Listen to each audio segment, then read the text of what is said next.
I caught the company boss and his secretary feeding each other roast duck. Afterwards, the secretary blushed with embarrassment and stuffed a big red envelope into my hand. Hush money. Don't worry. When I become the boss's wife, I'll give you a raise. I took off my wedding ring behind her back and wished her good luck. In the evening, the boss stared at my finger with only the mark left and asked, "Where's the ring?" I thought for a moment and said, "Maybe it dropped into the toilet." The day after I caught Jason and his secretary Candace feeding each other roast duck. He didn't give me a ride to the intersection in the morning. Last night, after learning that I dropped my wedding ring into the toilet, he left without saying a word. I guess he probably went to find Candace. The female secretary was really eye-catching and likable. Before, all the secretaries around him were men. They had crew cuts and wore black suits looking like they had just been released from prison. It's just that now he doesn't take the things he promised me before marriage seriously. Not only does he have a female secretary, but he also keeps her by his side all the time. I ran out of the villa area and walked 2 kilometers before I managed to skin a shared bike. I just managed to clock in at the company and keep my full attendance record. But the atmosphere in the company today was strange. After I hung up my work badge and was about to start answering customer service calls, I saw the supervisor rookie carrying a newly bought toilet plunger and heading straight for the elevator. More than half of the workstations were empty. A gossipy female colleague came over and said, "All the women's toilets in this building can't be used today. You can go to the building next door." I heard that the boss lost his ring and is having people search the toilet. A thought suddenly flashed through my mind about the conversation with Jason last night. He asked me, "Which toilet did it drop into?" I casually made up an answer, "The second one on the left on the 7th floor." He looked gloomy and threw out a sentence, "Why didn't you get lost as well?" and then left in a hurry. The female colleague covered her mouth and giggled. Candace is wearing a high-end custom suit and is also searching the toilet at the moment. I silently sat up straight and couldn't help pressing the red envelope in my pocket. Last night, the charming Candace stuffed it into my hand in a condescending manner. Her cheeks were flushed and her red lips parted slightly. "Here, hush money." She glanced at my work badge. "You're Chloe, right? Don't worry. When I become the boss's wife, I'll definitely give you a raise." Well, even as the current boss's wife, I don't have such power. Yesterday, my supervisor rookie tried to intimidate me again. Seeing that all the other colleagues were leaving work on time, he asked me to compile the complaint issues into a booklet.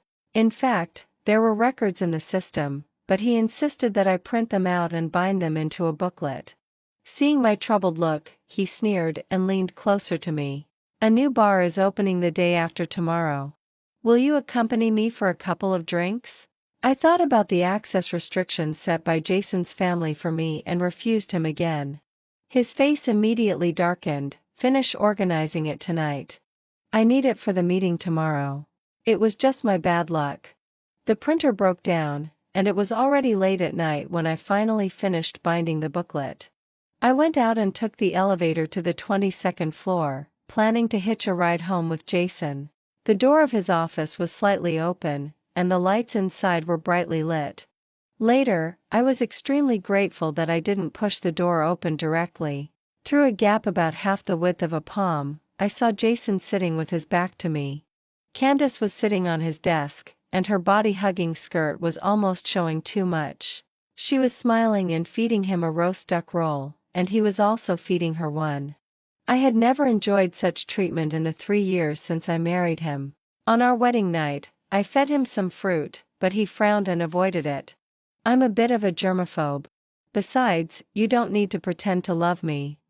After that, I never crossed that line again. My marriage to Jason was, of course, a case of me marrying above my station. When Jason's family came to propose marriage, gifts were piled up everywhere. Jason's grandmother and my grandmother were close friends, and they had arranged a childhood betrothal long ago. But both of them gave birth to sons, so it fell on me in the end. I got married in a daze, and on our wedding night, I found out that he had lost his true love.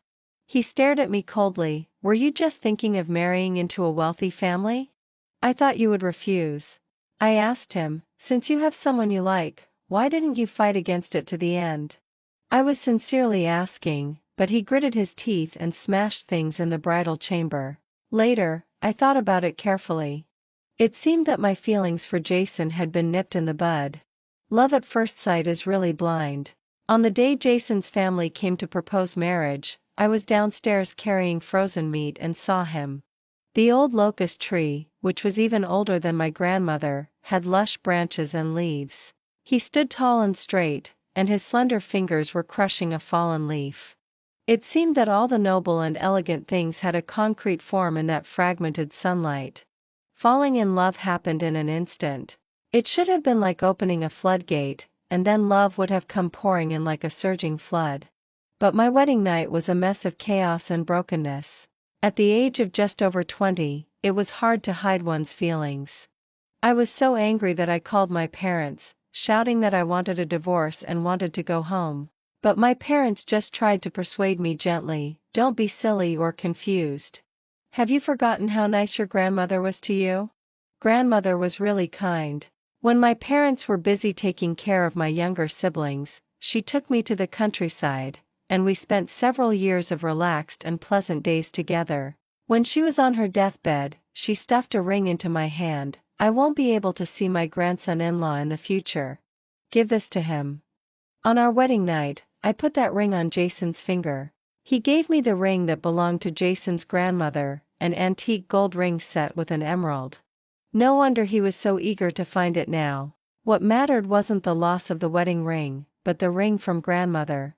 The whole morning, people in the company were looking for the ring, while I sat indifferently at my workstation answering customer service calls and casually searched online for the divorce process. In fact, I had wanted to get divorced for a long time. At first, Jason's family persuaded him to marry me, but his condition was that we only get the marriage certificate.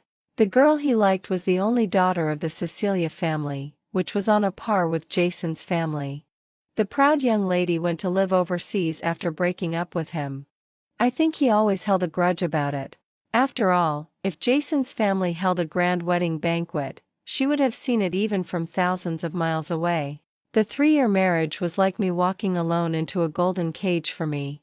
Jason's family had too many rules, and I didn't have corresponding love to balance it. It wasn't until half a year ago that I summoned up the courage to fight back once. I told Jason, "I want to find a job." He looked at me mockingly. "What can you do? You don't even know how to spend money properly." I didn't recognize many luxury brands, and I didn't care much even if they were placed in front of me. He said that I wanted to marry into a wealthy family but couldn't even recognize the wealthy families properly, that I was stupid and silly. He said such outspoken words many times. I thought that someone from such a wealthy family like him would be very refined and would be more tactful even when scolding people. It turned out that he was just like that, all show and no substance. He never mentioned his private life when attending any public events, and he would never take me with him. There was never a trace of my existence in his circle. So he arranged for me to work as a customer service specialist in the company, not worried about being discovered. He was on the 22nd floor, and I was on the 7th floor, far apart from each other, but he didn't know how happy I was, even though those people on the phone could be mean. When my first month's salary arrived, I spent it all. I bought bird's nest for my parents, took flowers and fruit baskets to visit grandmother's grave. I even gave a box of shortbread to the female colleague at the adjacent workstation. It was only when I got home and saw Jason that I remembered. Oh, there's still him. It seemed that he had become completely unimportant. When I came back from lunch, gossipy colleagues were whispering, "The boss is in a really bad temper today." People on the whole floor could hear him losing his temper. "Candace has been crying all morning. I heard that she's been searching the toilet all day." I quietly listened to the gossip and didn't notice that several messages had come into my phone. It wasn't until the phone rang that everyone looked at me. I lowered my head shyly and answered the phone as I ran towards the stairwell.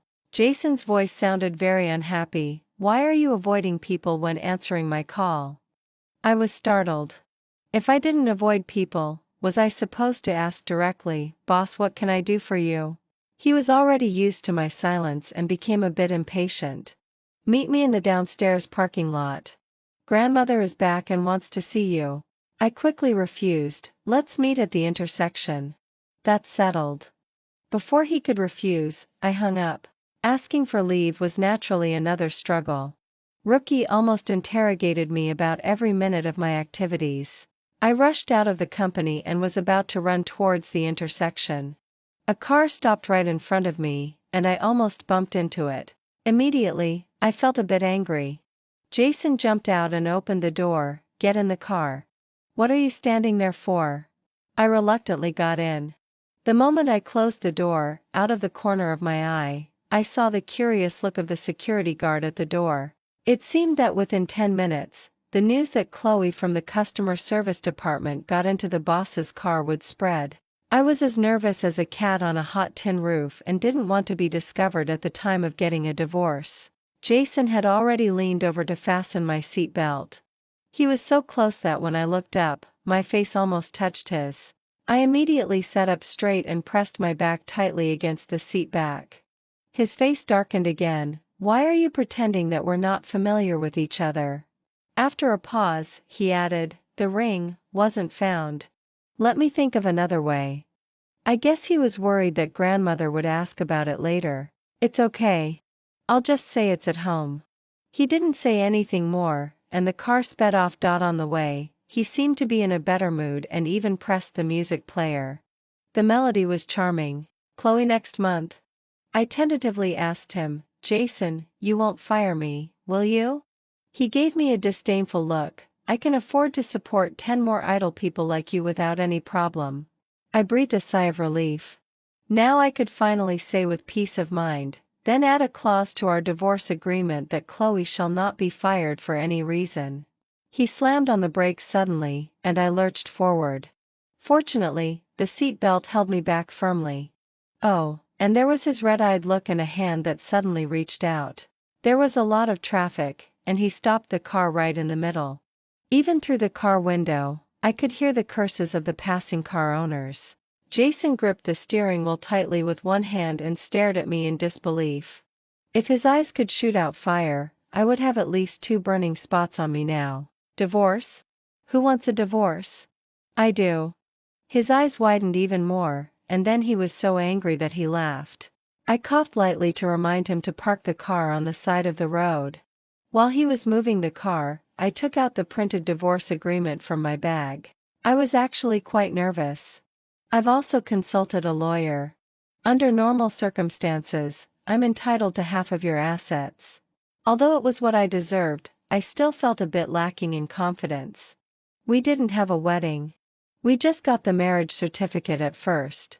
The divorce won't be complicated. Just check it and sign it if there's no problem.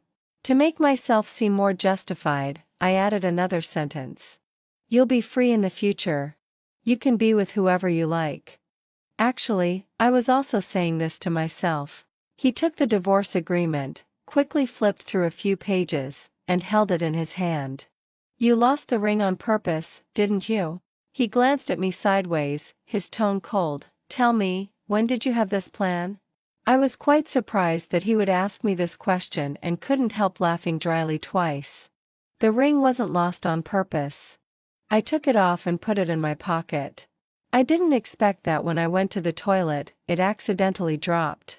As for the divorce, if I say it was after our wedding night, would it hurt your pride? He gripped the steering wheel tightly with both hands now. Reasons. I don't love you. Do I need a reason to get divorced? These words seemed to stab him like a needle. He gritted his teeth tightly. After a long while, he snorted coldly, then let's get divorced. There are plenty of people who want to be Mrs. Jason. Before entering the old house of the Jason family, Jason had been walking alone in front. I was clutching the divorce agreement in my bag, and my mood was like a roller coaster encountering a malfunction. After he readily signed the agreement just now, he said, after the cooling off period, you'll be free. So you have to endure it for this month even if you don't want to. I thought about the future of being financially free once the agreement took effect. I had to endure it. Moreover, considering my parents' nature, they had long been used to taking shortcuts in the name of the Jason family in the past 3 years. If they knew that I was going to get divorced, they would probably come to me with knives. Jason probably couldn't wait to break off with them. In the past 3 years, he had only visited my home a few times. Whenever my parents asked him for help, he would sneer at me with a solemn face. With a hostage here, it's so easy for them to ask for favors. Recalling his expression at that time, I took a deep breath. It was also time to make my parents face the reality. I'm not their stepping stone to a better life. In fact, I couldn't get used to the wealthy life of the Jason family, and I had also had enough of the current situation. As soon as I entered the door, everyone stared at my stomach with complicated expressions. Jason's father was sitting on the left side of his grandmother. He just gave me a glance and then didn't say anything more. Jason's mother looked at me expressionlessly as I walked over and sat down beside her with a slight frown on her face. Even though I was the one that Grandma had strongly demanded to marry into the family. 3 years had passed, and they had always been dissatisfied with me. At first, I tried hard to please them and carefully behaved in the way they liked. For example, I secretly asked what kind of girl Jason liked. But since I started working half a year ago, I hadn't been very active in going to the Jason family. Their preferences were no longer important to me. Even those customer service complaint calls with wild remarks had their reasons.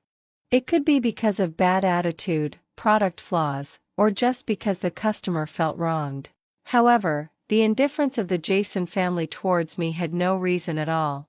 If it were someone else, I think they would be equally picky. Well, then let it be someone else. Jason's grandmother walked past everyone and stared straight at Jason. Just as he pulled out a chair and was about to sit down, Grandma spoke. "Kneel down." With a shout full of anger and undiminished authority, Jason knelt down with a thud. I was startled and instinctively stood up. "Chloe, sit down." Grandma walked over tremblingly and slapped Jason hard. Jason hung his head and didn't move. Jason's mother was a bit embarrassed. "Mom, what are you doing?" Grandma snorted and tapped her cane on the ground. "Ask him. How many times has he gone to see that girl from the Cecilia family who got divorced and came back?" I was stunned for a moment, and then my first reaction was actually, it seems that it's not easy for Candace to become the mistress. Her first love has come back. The next thought was that fortunately I proposed the divorce in time. Otherwise, it would be my turn to be kicked out. Jason's father, who had been silent all the time, finally spoke. "I asked him to do that." Grandma raised her voice even higher. "Don't bring your dirty business and the business world into our home. Especially you, Jason. You take that female secretary with you everywhere. Do you want to piss me off?" She looked at me. "Chloe trusts you and doesn't suspect you. Touch your conscience and ask yourself if you're worthy of her trust." I silently put down the chopsticks in my hand. Actually, I didn't trust him that much either. So when Jason looked up at me with his brows tightly furrowed, "You've already asked her to keep an eye on me nearby. What's the point of talking about trust?"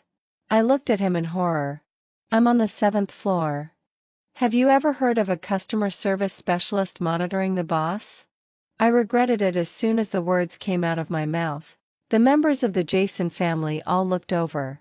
"What 7th floor?" Jason stared at me as if he was waiting to see a good show. "Stop pretending. You and Grandma are acting in concert. Isn't it Grandma who instigated Chloe to work in my company?" He stood up, patted his knees, and bent down close to me.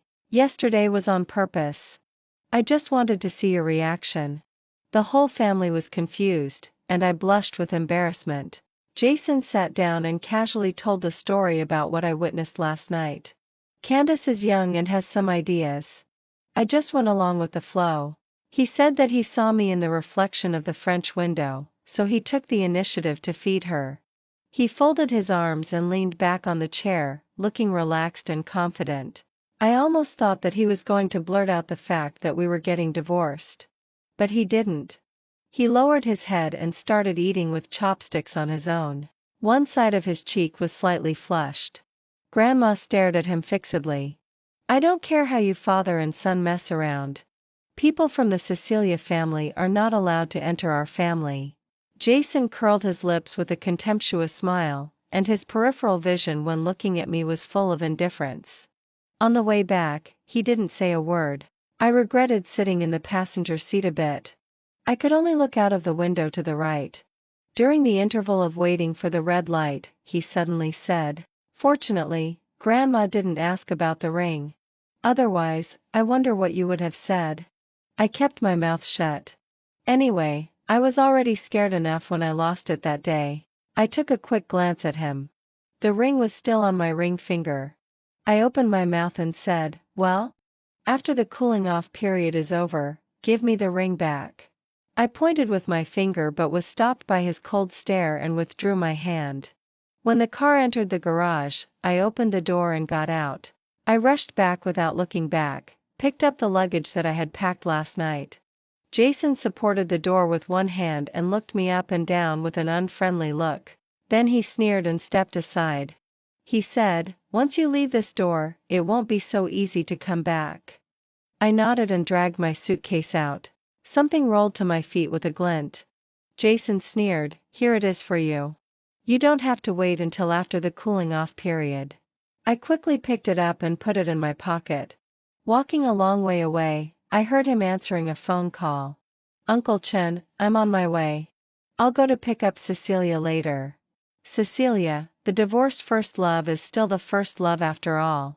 I rented an apartment near the company. It was small but had all the necessary facilities. I couldn't wait to embrace a brand new beginning. I no longer had to be dropped off by the boss at a crossroads one stop away from the company every day. When I went to work and clocked in again, my steps were even lighter.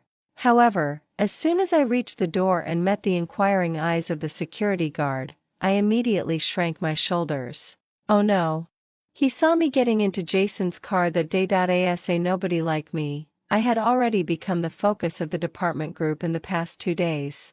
Since I had turned on the do not disturb mode, I hadn't scrolled up to check now. While biting an egg pancake and rushing into the elevator, I quickly browsed through the messages. Someone mentioned that I was parachuted into the customer service department. Who brought Chloe here? Do you know, Director Rookie? Rookie didn't say a word all the time, which was quite different from his usual activeness in the group. You know, he's such an official fanatic that he even wants to manage every little thing in the toilet breaks of the customer service staff. Could she be a related person? Who would have a relationship with the boss and still work as a customer service staff? That's right. She was even given a demerit and had half a month's salary deducted last time. My eyebrows were twitching. That demerit was also Rookie's doing. The solution for the user was randomly given by Rookie. The other party said that they felt insulted and insisted on filing a complaint against me. It was originally a common thing, but Rookie made a big deal out of it and wanted to make an example of me, and I became that unlucky example. Jason had laughed at me for a long time because of this. You're in my company. How would you survive if you were really outside? At this moment, looking at all kinds of bold speculations in the group chat records, I fell into deep thought. As soon as I got out of the elevator, Candace already grabbed me coldly and dragged me into the conference room. "Chloe, don't you know your place? How dare you poach my corner?" She stomped her feet angrily. "What did you tell him?" I thought for a while. I had asked to write in the divorce agreement that the ex-wife should not be fired, but there was no need to tell her about this. Hadn't I already tacitly allowed her to poach my corner? I didn't say a word to him about you two feeding each other roast duck. Her eyebrows shot up in anger. Obviously, she didn't believe my words. I added, but he saw me in the reflection of the glass. I left the sentence half finished and took the opportunity when she was in doubt to quickly run back to my workstation. Strangely enough, usually the company leaders wouldn't come to the customer service department once in a blue moon. On this day, I looked up and saw Jason at least 4 or 5 times. Rookie groveled beside him, reporting this and that, only I was extremely annoyed with him in my heart. With the boss here, I couldn't even sneak off to the toilet. Besides, the soy milk in the morning seemed not to be cooked properly. Perhaps it was because I secretly glanced at him a few times and he noticed it. Jason's face looked a bit gloomy, and then he simply walked straight towards me. I quickly looked straight ahead and stared at the screen, hoping that he was just passing by. He stood still, his eyes fixed on the ring on my finger. I felt as if there were 10,000 ants marching in my heart. Don't just stand there like a statue. Since we were getting divorced, I didn't want to expose my relationship with him. Thinking of this, I quickly stood up and walked out without looking back. Where are you going? Rookie shouted after me, taking a shit on paid time. I guessed that I would still be ridiculed by Rookie when I came back. But there was nothing I could do. Who made my ex-husband so embarrassing? I squatted in the toilet for half an hour and came out with numb feet. Jason was leaning against the wall like a door god. Where do you live? I rolled my eyes. It's none of your business. He sneered twice. Don't flatter yourself. You have too many things. I'll ask someone to send them to you. After a pause, he added, Cecilia doesn't like to see your things.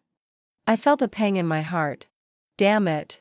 He's already taking her home. I had to hide my urge to kill him. I quickly calmed down my restless mood. Just throw them away. There's no my name on them. I shook the water droplets off my hands while walking. Seeing his face gradually darkening, I somehow felt in a much better mood. I'm not a silly and naive girl who regards money as dirt. Otherwise, when getting divorced, I would probably be like a reckless fool who just wanted to get it done quickly. Although Jason started his business with the protection of his family's heritage and quickly achieved dozens of small goals. But I could also be considered the woman behind his career. I endured the pressure and difficulties from the Jason family for him. Even though grandma favored me, it didn't help.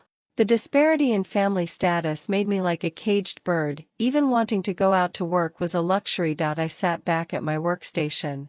Rookie immediately came over angrily and knocked on the table. Chloe, you ran to the toilet when the boss was here. Don't you have any discipline? I gave him a glance, and more disgust grew in my heart. So I just said what I wanted to say. Which article in the labor law stipulates that going to the toilet is not allowed? Why are you putting on an act only when the boss is here? If you're capable, go and show off in front of him. I even brought up the fact that he asked me to work overtime to sort out those printed complaints. Somehow, the more I said, the better I felt. Please don't send me messages to invite me to dinner or watch movies in the future. I find it disgusting. He blushed and pointed at me with his finger. Chloe, are you crazy? When did I send you? But his voice gradually died down, and his eyes dodged a little. I snorted twice. Otherwise, should I post the chat records in the group? Let everyone have a look. Seeing him sweating nervously, I picked up my water cup, walked over with a solemn face and bumped him aside. Get out of the way. Outside the door, Jason was standing in the shadow. I didn't know how long he had been listening. I ordered some barbecue by the roadside in the evening and ate while walking.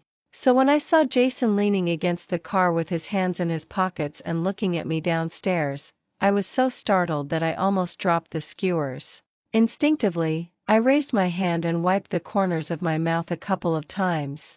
Jason walked over with a frown, and quite naturally took out a tissue and wiped the corners of my mouth for me.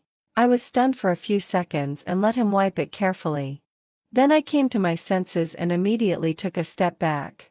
His hand froze in midair, and his expression was gloomy.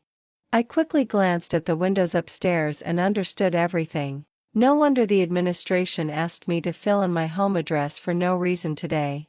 I rolled my eyes. Jason, you're so boring. He chuckled softly. If you don't tell me, of course I'll find other ways. But his face sank again. Why didn't you tell me about the Rookie incident? In the future, if people know that my wife was harassed and it happened right under my nose. I interrupted him. It won't be the case for long. He was speechless for a moment, then suddenly reached out and grabbed me. That's enough of the fuss. Come back home with me. I stared at him with wide eyes, feeling both angry and amused. Jason, I'm not making a fuss. I've never made a fuss with you. A hint of impatience flashed in his eyes. All right, all right. I've already explained the matter of Candace to you.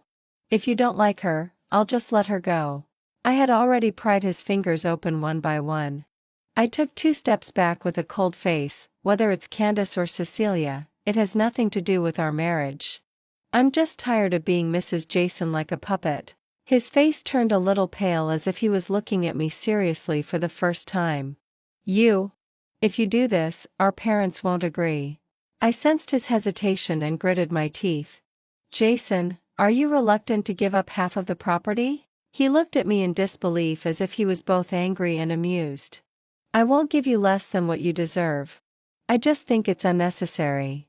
Isn't our current situation good? Who wouldn't want to live a comfortable life like you? I waved my hand to interrupt him. Since there's no objection to the property distribution, we'll follow the usual procedures. I turned around and walked away with big strides. Jason called my name again. Chloe, if you have any dissatisfaction with me, you can tell me. I stopped in my tracks and looked back at him. I'm dissatisfied with everything. There's no room for improvement. This time, his face darkened immediately. He pointed at me angrily, his hand trembling slightly, then he opened the car door and got in. After the car drove away, I couldn't help but roll my eyes again. Why can't these people who live a luxurious life accept the truth? When I was young, I could be attracted by good looks, but now I can't bear the slightest grievance. We all live only once. Why should I sacrifice my freedom? My parents and Jason's grandmother got what they wanted in this life. But no one cared about my feelings. Staying with someone who didn't love me drained away the little affection I had left. Dividing the property with him was just like compensation for my mental loss. I didn't feel guilty at all. The barbecue had gone cold, and when I took a bite, there was only congealed grease left. I threw it into the trash can. Jason, what's the difference between you and this barbecue? There's none. There was less than a week left in the divorce cooling-off period. I felt more and more comfortable and carefree every day. I couldn't even imagine how happy I would be after completely breaking away from the Jason family. Perhaps I got carried away. When Jason's grandmother came to the company, I was sitting at my workstation answering a customer service call, and the person on the other end was crying bitterly. I comforted her patiently for a long time before hanging up. When I looked up, I met the scrutinizing gazes of the elders of the Jason family. After that, my parents also came. Grandmother looked at the work uniform and name tag on me and shouted angrily, "Where's Jason? Get him here right away. Is this how he should be as a husband? Chloe, there's no need for you to do this kind of job for exercise." She looked both distressed and reproachful. I stood there dumbfounded. Everyone around was looking at me curiously. Suddenly, I felt my scalp tingling and my limbs seemed to be out of control like never before. In an instant, the relationship between Jason and me was known to everyone in the company. It was hard to imagine how shocked Candace would be when she got the news. She ran down from the 22nd floor, gasping for breath and staring at me. The disbelief and belated realization in her eyes made her whole body tremble. Jason's grandmother recognized her with sharp eyes and sneered. "Secretary Wei, you ran quite fast. Jason hasn't arrived yet, but you're here first." Everyone's eyes immediately turned to her hotly, and some people were already whispering, "Is Chloe the boss's wife? That can't be right." The boss and Candace were practically flaunting their relationship in front of the legitimate wife. Candace almost had the words, "boss's wife," written on her face. What a scandal! And I, the legitimate wife in their mouths, was completely at a loss. I'm about to get divorced. I don't want to be made public now. Jason arrived late. It seemed that he had rushed back from outside. He gave me an inscrutable look and then helped his grandmother out. I wanted to hide like a turtle, but he turned around and called me. "Dear, you should go upstairs first too." I felt as if I had been punched hard. Instantly, my anger flared up.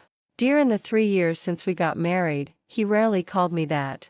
Now, in front of everyone, he called it so naturally. I reluctantly followed.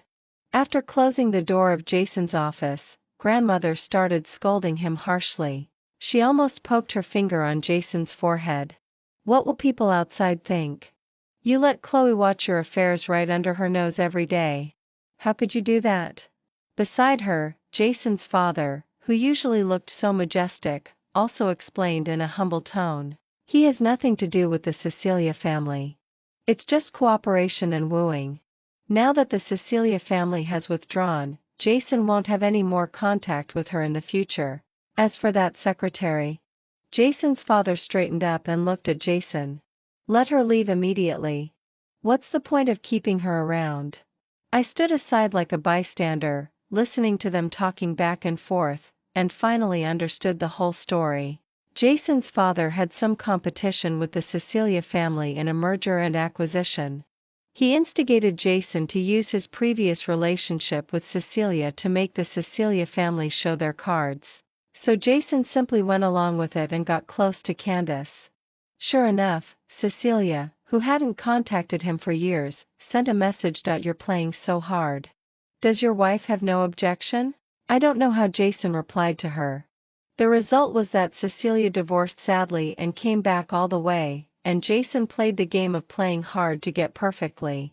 As for how he made the Cecilia family show their cards and be defeated, we can see it from his business tactics in these 3 years. Jason's grandmother looked at him with some worry. Will the Cecilia family not let it go? Jason avoided her eyes. She's taking a flight overseas this afternoon and won't come back in the future. Visibly, grandmother breathed a sigh of relief and then looked at me. Later, I learned that grandmother had a sudden whim to visit me at home. When she was turned away, she heard that I had already moved out. Throughout the whole process, Jason didn't reveal that we were going through the divorce procedures. After learning that Cecilia had gone overseas again, grandmother smiled and held my hand.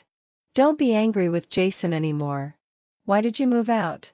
Move back today. I gave a dry laugh and looked at Jason angrily. He quickly avoided my eyes but muttered, I'll ask someone to help her move back later. Grandmother, you can go back first. I was a bit glad that the Jason family had always looked down on my parents. Just now, Jason said coldly that this was our family matter and left my parents downstairs. When the Jason family walked out, they immediately followed with nods and bows. They didn't even ask about my situation, all they cared about was how much benefit this marriage could bring them. After seeing everyone off, Jason appeared in front of my workstation again. He casually glanced at Rookie. Since just now, Rookie had wished he could hide underground and didn't dare to make a sound. But Jason didn't seem to want to let him go. He walked over and knocked on the table. Rookie put on a big smile and looked at him ingratiatingly. Jason's voice was cold. Pack your things and don't let me see you again. Rookie's face turned ashen immediately, but he didn't dare to say a word. When he came back to my workstation again, Jason's tone was unusually gentle. Let's go. I've reserved a table at the restaurant you like the most.